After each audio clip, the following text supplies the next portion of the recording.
لموضوع علي معلول اللي بأكد عليه تاني وبقول لحضراتكم، وقلت الكلام ده أكتر من مرة. العلاقة اللي بتربط إدارة النادي الأهلي بعلي معلول علاقة قوية جدا جدا جدا، وعلي معلول بيحظى بتقدير كبير جدا داخل النادي الأهلي. والكلام اللي اتكتب الفترة الأخيرة نوع من فكرة إن وكيل أعمال اللاعب حريص على مصلحة علي معلول زي ما احنا كمان حريصين على مصلحة علي معلول، ولكن القرار الرسمي الصادر من النادي الأهلي بشأن علي معلول حتى الآن لم يعلن.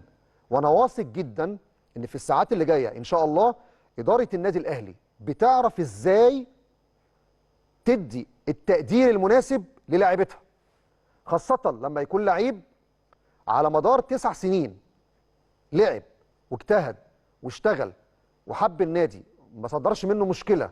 كل حاجة حلوة ممكن عايز تقولها عن معلول تقولها.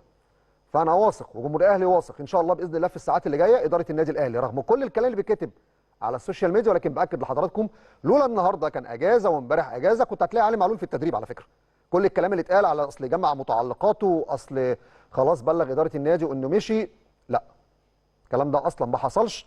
هي الفكرة في حد ذاتها إن السوشيال ميديا بتتكلم عن عدد صفقات كتير ممكن تنضم في الساعات اللي جاية. فلعيب شايف إن أنت عندك 5 أجانب، لو جبت 2 3 أجانب مش هيبقى ليه مكان.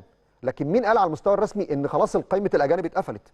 هنشوف بكرة الموقف الرسمي والإعلان الرسمي، ولكن أنا بطمن جمهور الأهلي الموقف الرسمي لم يعلن، وأنا واثق تمام الثقة إن إدارة النادي الأهلي بتقدر تتعامل في مثل هذه المواقف بشكل جيد جدا بما يحفظ حقوق اللاعبين بنسبة كبيرة جدا. وهنشوف إيه اللي هيتم خلال الساعات اللي جاية.